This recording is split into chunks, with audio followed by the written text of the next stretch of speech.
Previous video में हमने revaluation account का पूरा कॉन्सेप्ट एक्सप्लेन किया था, फॉर्मेट बताया था, रूल बताया था कि कैसे रिवैल्यूएशन अकाउंट बनाना है, साथ ही साथ एक प्रैक्टिकल क्वेश्चन भी उसी वीडियो में कराया था। तो अब हम जो क्वेश्चन करेंगे वो जर्नल एंट्रीज पे होगा कि जर्नल एंट्रीज कैसे पास कर दिए हैं हमें रिवैल्यूएशन अकाउंट में। तो चलिए स्टार्ट करते हैं, एक क्वेश्चन देख लेते हैं। Pass journal entries to record the following transaction on the admission of a new partner. हम जो जर्नल एंट्रीज बताएंगे वो revaluation admission of a partner का केस का हम बताएंगे।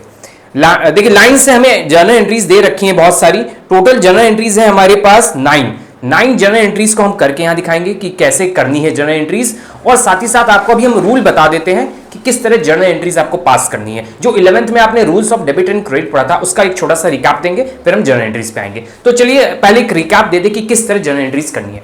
हम लोगों को पता है कि एसेट का बैलेंस डेबिट होता है, सबको पता है एसेट का बैलेंस डेबिट होता है और लायबिलिटीज का बैलेंस क्रेडिट होता है। तो मतलब जनरली जो बैलेंस है एसेट का वो क्या है, डेबिट, और जनरली जो लायबिलिटीज का है वो है क्रेडिट। अगर एसेट बढ़ेगी, ध्यान रखिएगा, एसेट बढ़ेगी तो डेबिट करेंगे हम, अगर एसेट घटेगी तो क्रेडिट। याद रखिएगा, एसेट बढ़ेगी तो डेबिट, एसेट घटेगी तो क्रेडिट। लायबिलिटीज का जनरली बैलेंस क्या होता है, क्रेडिट, और क्रेडिट अगर करते हैं मतलब लायबिलिटीज अगर बढ़ती है तो क्रेडिट, लायबिलिटीज अगर घटती है तो डेबिट। ये अगर रूल आपके माइंड में बैठा हुआ है, क्लास 11 का कॉन्सेप्ट जो है ये, तो आप कोई भी जर्नल एंट्रीज पास कर सकते हैं, कोई भी। तो चलिए हम इसी रूल को अप्लाई करके दिखाएंगे। तो चलिए एक दो एंट्री करके दिखाते हैं, फिर आगे पूरा क्वेश्चन सॉल्व करेंगे। तो देखिए क्या दिया है, फर्स्ट एंट्री यहां दी हुई है, लाइन से एक एंट्री करेंगे। फर्स्ट एंट्री में दिया है land and building is under valued bye 2 lakh. Land and building asset होती है हमारी, उसकी वैल्यू अंडर वैल्यू कर दी गई है, मतलब कम वैल्यू दिखा दी गई है गलती से 2 लाख की, मतलब कम दिखा दी गई है, तो अब सही करना होगा, 2 लाख से बढ़ाना होगा।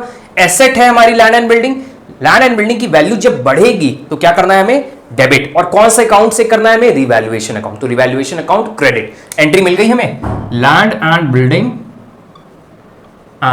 बिल्डिंग अकाउंट डेबिट टू किस अकाउंट से, रिवैल्यूएशन अकाउंट से, रिवैल्यूएशन अकाउंट। नरेशन आप लोग लिख लीजिएगा कि being a value of land and building was under valued, now corrected. तो ये एंट्री हो गई लैंड बिल्डिंग, कितने से, 2 लाख। बहुत सिंपल सी एंट्री थी, आपको बस ये डेबिट और क्रेडिट का जो रूल है इसको याद रखना है। तो चलिए एक और हम एंट्री करके आपको दिखाते हैं, तब आपको और क्लैरिटी आएगी।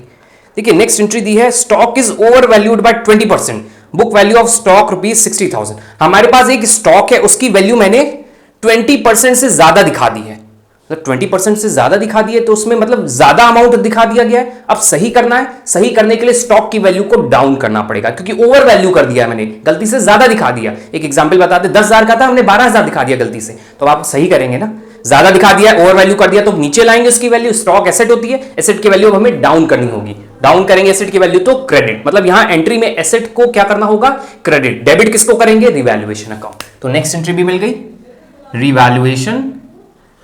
रिवैल्यूएशन अकाउंट डेबिट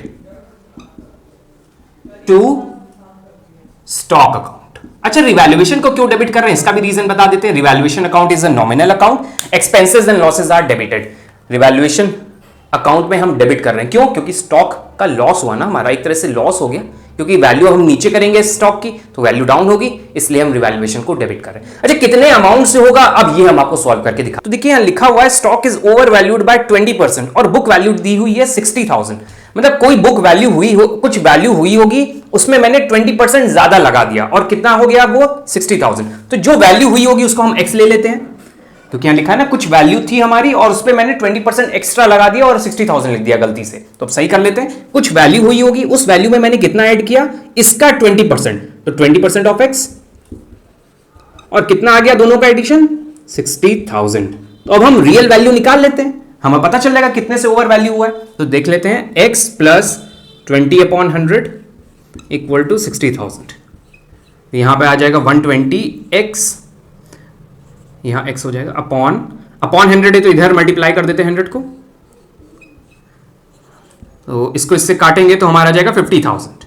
तो अब हमें वैल्यू मिल गई कि ओरिजिनल वैल्यू 50,000 दिखानी थी, लेकिन हमने कितनी दिखा रखी है क्वेश्चन में, 60,000, मतलब 10,000 से गलत कर दिया है मैंने। तो 10,000 से आप सही कर दीजिए एंट्री में, 10,000। अब नेक्स्ट एंट्री देखते हैं, थर्ड एंट्री देखिए दी हुई है, provision to be made for compensation of ₹20,000 to an ex employee. हमें एक प्रोविजन क्रिएट करना है, कंपनसेशन देना है एक एक्स एम्प्लॉय को। अच्छा, प्रोविजन अगर हमको क्रिएट करना है तो मतलब लायबिलिटी क्रिएट करनी है, नई लायबिलिटी क्रिएट होगी तो मतलब लायबिलिटी इंक्रीज करेगी, लायबिलिटी इंक्रीज करेगी तो क्रेडिट करेंगे rules of debit and credit के अकॉर्डिंग। और किसको डेबिट करेंगे? Revaluation account. तो यहां एंट्री कर लेते हैं, revaluation account debit to revaluation account debit to provision for an ex employee, to provision for an ex employee। इस तरह लिख लेना है, 20,000 का अमाउंट है। बहुत सिंपल सी एंट्री थी। नरेशन में आप लिख लीजिएगा being provision for an ex employee made. Next entry पे आते हैं। तो देखिए नेक्स्ट एंट्री भी दी हुई है हमें क्वेश्चन में, देखिए लिखा हुआ है नेक्स्ट एंट्री में sundry debtors appeared in the book at ₹1,50,000, they are estimated to produce not more than 1,30,000। हमारे सन्ड्री डेटर्स क्या होते हैं? एसेट होती है। एसेट कितने की दिख रही है बुक में? 1,50,000 की, लेकिन अब वो कितने से ज्यादा नहीं बना सकते, कितना से ज्यादा पैसा नहीं मिलेगा उसमें? 1,30,000 से, मतलब 20,000 का पैसा नहीं मिलेगा। एसेट डिक्रीज कर गई 20,000 से तो हमारा लॉस हो गया। एसेट अगर डिक्रीज करेगी तो क्रेडिट, लॉस हुआ है तो रिवैल्यूएशन में डेबिट। बहुत सिंपल सी एंट्री है, एंट्री कर लेते हैं revaluation account debit, revaluation account debit to sundry debtors. उस एसेट को क्रेडिट करना है कितने से? 20,000 से। 1,50,000 में 1,30,000। ये तो हो गई हमारी फोर्थ एंट्री। दिया creditors include an amount of ₹10,000 received as commission.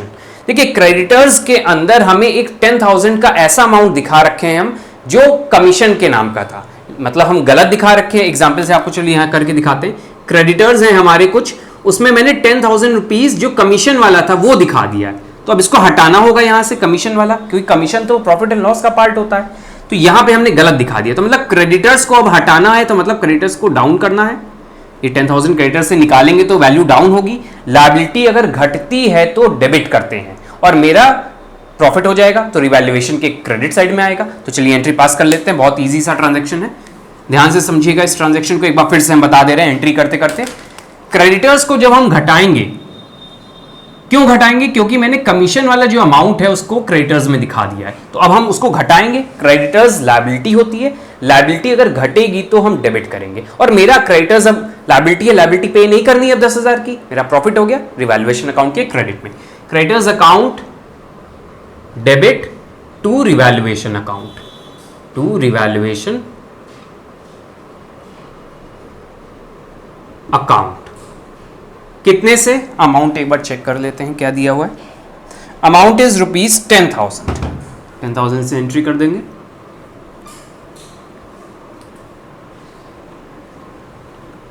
Narration आप लोग अपने आप नोट कर लीजिएगा। नेक्स्ट ट्रांजैक्शन दिया हुआ है, अ bill of exchange of ₹40,000 which was previously discounted with bankers was dishonored on 31st March 2018 but no entry has been passed for it। अच्छा ये बताइए, इसमें कहीं आपको लग रहा है कि रिवैल्यूएशन अकाउंट पे कोई इफेक्ट पड़ेगा? एक बिल ऑफ एक्सचेंज था, वो डिसऑनर हो गया, उसका हमें पैसा जो था डिसऑनर हुआ और उसकी एंट्री मैंने पास नहीं की। तो डिसऑनर तो बिल्स ऑफ एक्सचेंज का पार्ट होता है, तो यहां से तो कोई मतलब ही नहीं है, तो रिवैल्यूएशन पे कोई इफेक्ट नहीं पड़ेगा। इसमें रिवैल्यू तो हो नहीं रहा है कुछ, रिवैल्यूएशन पे कोई नहीं इफेक्ट पड़ेगा, लेकिन जर्नल एंट्री पास होगी। लेकिन हमें यहां पे सिर्फ रिवैल्यूएशन की एंट्री करनी है, तो यहां इस केस में कोई एंट्री पास नहीं होगी, तो हम यहां लिख देते हैं नो एंट्री। नेक्स्ट केस जो है उसके लिए नो एंट्री। अगर वैसे एंट्री पास करनी होती तो क्या करते, वो हम एक बार यहां रफ में बता दे रहे हैं।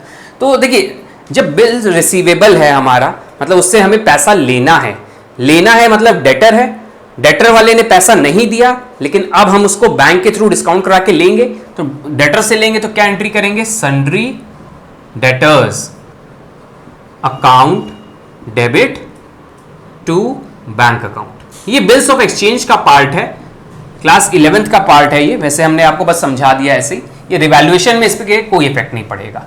तो ये हो गया हमारा नेक्स्ट एंट्री। अब आते हैं नेक्स्ट, देखते हैं क्या एंट्री दी हुई है। देखिए क्वेश्चन में लिखा हुआ है आगे, 7th एंट्री है, value of machinery is to be decreased to rupees 1,20,000, book value 2 lakh. अब ध्यान से समझिएगा, यहां पर लिखा है डिक्रीज्ड टू लिखा हुआ है। हमने जो कॉन्सेप्ट पढ़ाया था वहां जो एक क्वेश्चन कराया था वहां पे बाय लिखा हुआ था, तो अब ये 2 वाला एग्जाम्पल हम आपको समझाते क्या है। मतलब अब वैल्यू डिक्रीज होकर कहां पर आ गई, 1,20,000, 2 बोला, और बुक वैल्यू कितनी है 2 लाख, मतलब 80,000 से डिक्रीज हो गई हमारी वैल्यू। और वहां पे क्या था, बाय 5,000, मतलब 5,000 से डिक्रीज। यहां पे हमें बोला अब उसकी वैल्यू 1,20,000 हो गई, तो पहले कितनी थी 2 लाख। मतलब मशीनरी की वैल्यू डाउन हो रही है। मशीनरी एसेट होती है, एसेट डिक्रीज करेगी तो क्रेडिट, और रिवैल्यूएशन में मेरा लॉस होगा तो रिवैल्यूएशन को डेबिट करना होगा। तो एंट्री कर लेते हैं, रिवैल्यूएशन अकाउंट डेबिट। और कौन सी एसेट डिक्रीज हो रही है, मशीनरी, तो टू मशीनरी अकाउंट। बहुत इजी सा क्वेश्चन है ये भी। रूल्स आपको याद रखने हैं डेबिट और क्रेडिट के, सारी एंट्रीज हो जाएंगी। 80,000 से 2 lakh minus 1,20,000 which is 80,000। Next journal entry देख लेते हैं क्या दी हुई है। ट्रांजैक्शन दिया है, उसकी जर्नल एंट्री करनी है, नॉट जर्नल एंट्री। ये 2 एंट्री रेस हो गई। चलिए अब नेक्स्ट क्वेश्चन, 8th जो ट्रांजैक्शन है, value of machinery is to be decreased by 1,20,000, book value 2 lakh. अब देखिए यहाँ क्या बोला है, बाय लगा दिया, 2 और बाय, ध्यान रखिएगा। अब जो मशीनरी की वैल्यू है उसको हमें कितने से डिक्रीज कर देनी है, बाय, मतलब 1,20,000 से घटानी है। अब हमें ऊपर था उतने तक पहुंच गई, तो 1,20,000 से घटानी है। तो मशीनरी क्या है हमारी, एसेट होती है, एसेट की वैल्यू 1,20,000 से घटानी है, तो एंट्री सेम एंट्री पास हो जाएगी, बस अमाउंट आ जाएगा 1,20,000। Revaluation account, valuation account debit to machinery account. Narration क्या होगा, being value of machinery reduced. अब यहां पे 1,20,000 से लिखेंगे क्योंकि यहां पे बताया है कि बाय 1,20,000 से डिक्रीज की है। नेक्स्ट ट्रांजैक्शन अब देखते हैं। देखिए नेक्स्ट ट्रांजैक्शन दिया हुआ है, लास्ट ट्रांजैक्शन है हमारा। Expenses on revaluation amount to ₹8,000 have been paid by partner X. हमारे रिवैल्यूएशन के कुछ एक्सपेंसेस थे, उसको किसने पे कर दिया है, एक्स ने पे कर दिया, तो मतलब उसके कैपिटल अकाउंट से निकल जाएगा। रिवैल्यूएशन एक्सपेंस है, एक्सपेंस है तो रिवैल्यूएशन अकाउंट के डेबिट साइड में एंट्री कर देते हैं। बहुत इजी सा है ये भी। रिवैल्यूएशन अकाउंट के डेबिट में, क्योंकि मेरा एक्सपेंस है, रिवैल्यूएशन अकाउंट डेबिट। और ये कौन दे रहा है, इसके खर्चे का पैसा कौन दे रहा है, पार्टनर दे रहा है। पार्टनर का नेम देख लेते हैं क्या है। पार्टनर का नेम दिया है एक्स, तो एक्स के कैपिटल अकाउंट से एंट्री पास कर देंगे, एक्स कैपिटल अकाउंट। यहां पे बताया नहीं है कि फिक्स्ड कैपिटल है कि फ्लक्चुएटिंग, तो हम सिर्फ कैपिटल अकाउंट लेते हैं। अमाउंट इज 8,000, तो ये एंट्री हमारी लास्ट एंट्री कंप्लीट हो गई। तो बहुत इजी जर्नल एंट्रीज होती हैं, आप लोग अपने आप भी कर लेंगे। बस रूल्स आपको याद रखने हैं, rules of debit and credit.